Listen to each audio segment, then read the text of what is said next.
What's up everyone, my name's Ryan Pfeiffer and you're watching Shape and Explore. Today we're going to be making this DIY movable wardrobe using a single sheet of plywood. This is my submission to the Rockler Plywood Challenge hosted by Modern Maker Podcast. Ben, Chris, and Mike challenged their listeners to create a project using a single sheet of plywood.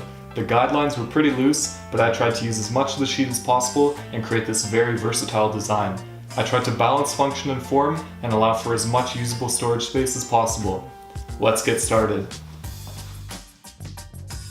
For this project, I'm using a 3/4 inch sheet of maple veneer plywood. To save time and make transporting easier, I had the nice people at Home Depot cut down the sheet to size.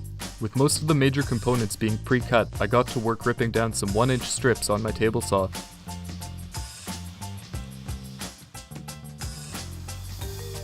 I then set up a stop block to help make repeatable cuts on my chop saw. These strips will help to support the shelves and attach them to the main structure. With the supports cut to length, I could start assembling the shelves. To speed up assembly, I used a combination of wood glue and super glue to tack the supports in place. Then I used screws to permanently secure the strips to the bottom of the shelves. Next, I marked a position 1/2 inch from the side and 1 inch from the front of the support piece. This is where the hole for the shelf support pipe will go. I then moved over to the drill press to start drilling out the holes. To avoid blowout on the veneer, I pre-drilled with a small drill bit, then went in with my Forstner bit, drilling down halfway through the piece.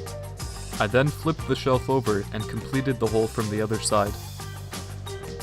Using this technique can lead to slight misalignment, so I went back with my hand drill and bored out the holes. This will ensure a snug fit with the copper pipe.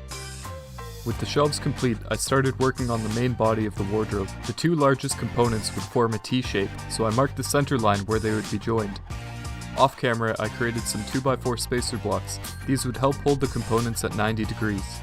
Then I prepped the joint with wood glue and attached the two pieces using screws.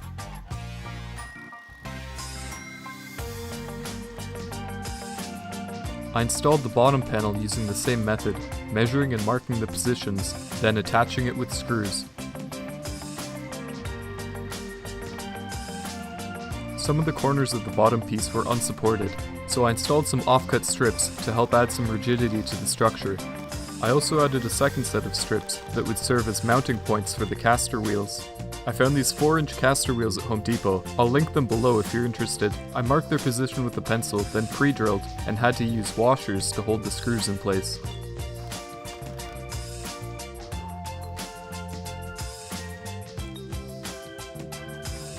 While getting ready to install the shelves, I realized that I made a pretty big mistake. The central support piece was supposed to be installed 3/4 inch to the left, not in the center. Because of this, I had to trim down the ends of the overhanging shelves. I removed the screws, then ripped them down to width on my table saw.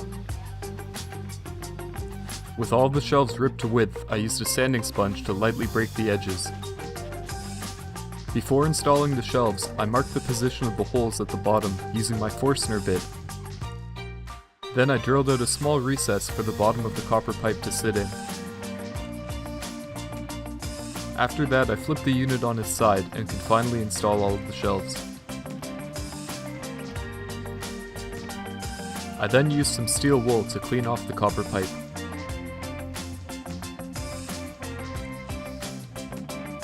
Installing the copper pipe took some work, pushing and twisting and guiding it through all of the holes in the shelves.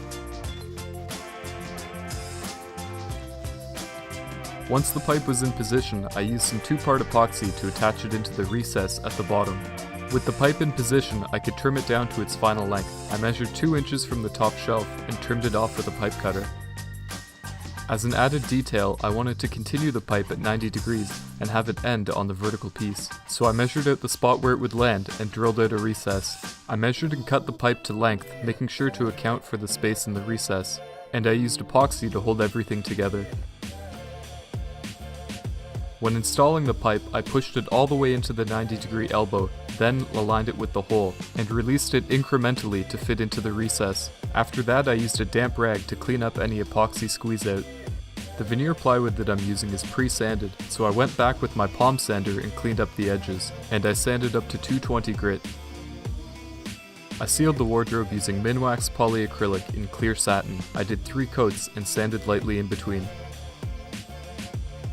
With the wood all finished, it was time to mount the mirror. I'm using one from IKEA and I'll link it down below. The installation process was quite straightforward. It came with preset measurements for where to mount the brackets. Just take your time and you'll be fine. With the mirror mounted, the wardrobe was done.